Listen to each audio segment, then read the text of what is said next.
Student आज के lecture में हम बात करेंगे एक्सरसाइज नंबर 11.3 की। और 11.3 हमारे पास एरिया ऑफ द ट्रायंगल की एक्सरसाइज है।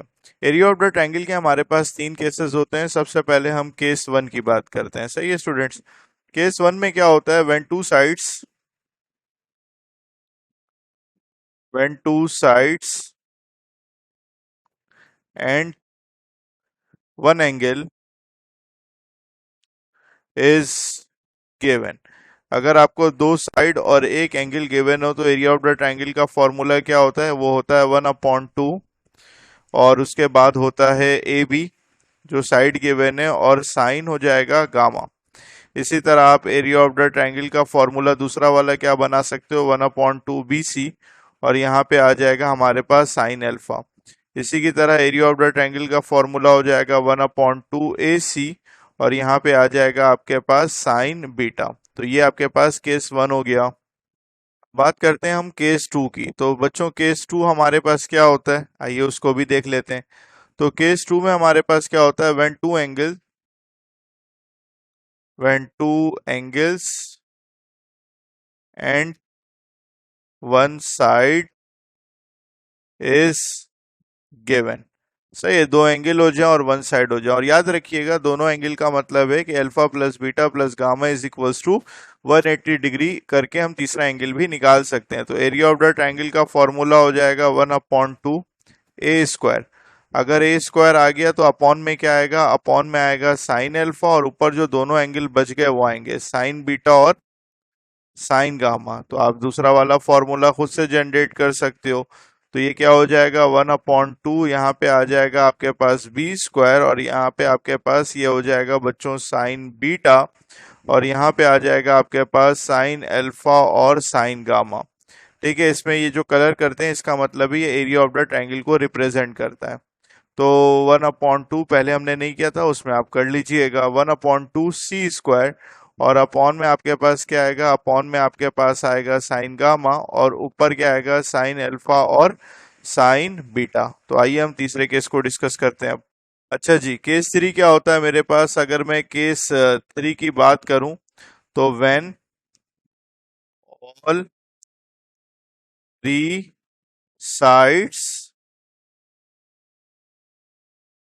आर गिवन, है ना भाई। जब तीनों साइड्स आपस में आपको गिवन हो तो इस फॉर्मूले का दूसरा नाम हमारे पास क्या होता है, हीरोज फॉर्मूला होता है। और ये एमसीक्यूज के लिए भी हमारे पास इंपॉर्टेंट होता है। और उसमें हीरोज फॉर्मूला हमारे पास आता है स्क्वायर रूट एस होता है यहाँ पे, और फिर आता है आपके पास S-A, फिर आता है S-B, फिर आता है S-C। इसका नाम, एस का नाम कभी ना कभी हमने सुना है, जो कि किसके बराबर होता है सर, A+B+C। और ये डिवाइड किससे होता है स्टूडेंट्स, हमारे पास 2 से। तो आइए टाइम को अगर हम इसके क्वेश्चन नंबर 1 को करते हैं। नाउ स्टूडेंट हम बात करते हैं क्वेश्चन नंबर 1 की। क्वेश्चन नंबर 1 में क्या लिखा हुआ है, find the area of the triangle ABC where A is equals to 8, B is equals to 8.6 है, sorry, A is equals to 8.6, B is equals to 11.4 and gamma is equals to 90 degree. तो यहाँ पे basically हम दो side और एक angle की बात कर रहे हैं। तो इसमें एरिया ऑफ द ट्रायंगल का फॉर्मूला क्या हो जाएगा, ये हो जाएगा 1/2 AB, और यहाँ पे क्या आ जाएगा साइन गामा। देन आप क्या लिखोगे, 1/2, ए इज योर आपके पास 8.6, then B is your 11.4 sine gamma. Sine gamma का मतलब है साइन 90। ठीक है, आपने क्या करना है, आपने 8.6 को 11.4 से मल्टीप्लाई करना है, और फिर साइन 90 से। साइन 90 तो 1 के बराबर होता है। जो भी आंसर आएगा उसको कर देना है डिवाइड बाई 2। तो आपके पास एरिया ऑफ द ट्राइंगल का जो आंसर आएगा वो आएगा 49.02। तो this is your required answer. Now student अब हम बात करते हैं इसके दूसरे केस की। तो दूसरे केस में हमारे पास क्या होता था, दो एंगल और एक साइड अगर गिवन हो ना, तो सबसे पहले इसमें पता है क्या करते हैं, सबसे पहले इसमें alpha plus beta plus gamma is equals to 180 degree करते हैं, और जो अननोन एंगल होता है वो निकाल लेते हैं। तो 180 माइनस आपके पास अल्फा, अल्फा की जगह पे मैं 46 लिखूंगा, माइनस बीटा, बीटा की जगह पे मैं लिखूंगा 66 डिग्री। तो गामा की वैल्यू मेरे पास जो आएगी वो आएगी कितनी, 68 डिग्री। अब कुछ कर सकता हूँ, कौन सा फॉर्मूला यूज कर सकते हैं हम एरिया ऑफ द ट्रायंगल का ना। एरिया ऑफ द ट्रायंगल का फॉर्मूला कौन सा यूज हो जाएगा सर, सी गिवन है तो सी स्क्वायर वाला फॉर्मूला यूज होगा, तो सी स्क्वायर और यहाँ पे अपॉन में आपके पास क्या आएगा बच्चों, अपॉन में आएगा आपके पास 2 मल्टीप्लाई बाई साइन गामा, और ऊपर क्या आएगा आपके पास साइन अल्फा और साइन बीटा।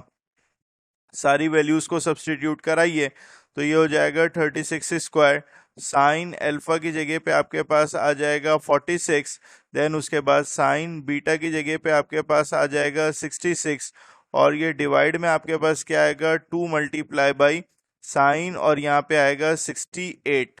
ठीक है बच्चों, तो 68 की वैल्यू आ गई साइन 68 की। इसको सॉल्व करने के बाद एरिया ऑफ द ट्रायंगल की जो वैल्यू मेरे पास आती है वो 459.259 या 275 है मेरे पास कैलकुलेटर में, तो 275 will be your required answer of part 4।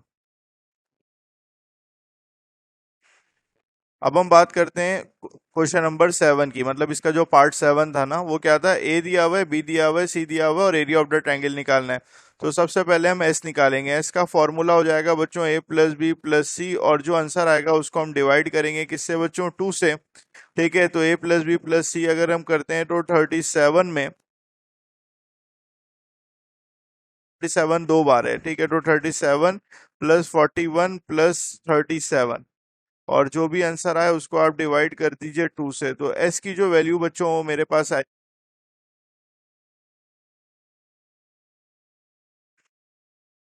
तो एस की वैल्यू जो हमारे पास आएगी वो आएगी 57.5। सही है, एस पता चल गया हमें। अब उसके बाद आप क्या करो, एस तो पता चल गया ना, अब आप क्या करो, आप फॉर्मूला लगाओ एरिया ऑफ द ट्रायंगल का, जो कि होता है स्क्वायर रूट। ठीक है, स्क्वायर रूट के अंदर कौन आता है, एस आता है, और फिर एस माइनस ए आता है, फिर एस माइनस बी आता है, फिर एस माइनस सी आता है। तो सारी वैल्यूज को फॉर्मूले में पुट कर दें। तो देखिए मैंने सारी वैल्यूज फॉर्मूले में पुट कर दी। एस एस की जगह पे मैंने लिखा 57.5, एस माइनस ए की जगह पे मैंने लिखा 57.5 माइनस 37। देखिए इसके ऊपर स्क्वायर मैंने इसलिए लगाया क्योंकि ए और सी की वैल्यू सेम थी, और उसके बाद मैंने लिखा 57.5 माइनस 41। तो जब मैं इसको कंप्लीट सॉल्व करता हूँ with the help of calculator, तो मेरे पास जो वैल्यू आती है वो आती है 631.436। ठीक है बच्चों, तो ये हमने केस 1, केस 2, केस 3 के फॉर्मूलाज देखे, और इसके सवालात किस तरह किए जाते हैं उसको भी हमने देखा। याद रहे हम रिवीजन सीरीज को कर रहे हैं जिसमें हम जल्दी जल्दी सारे कॉन्सेप्ट्स को एक दफा रिवाइज करते हैं with the help of important questions. Question number 2 को कंटिन्यू करेंगे अगली वाली वीडियो में। जब तक के लिए अल्लाह हाफिज।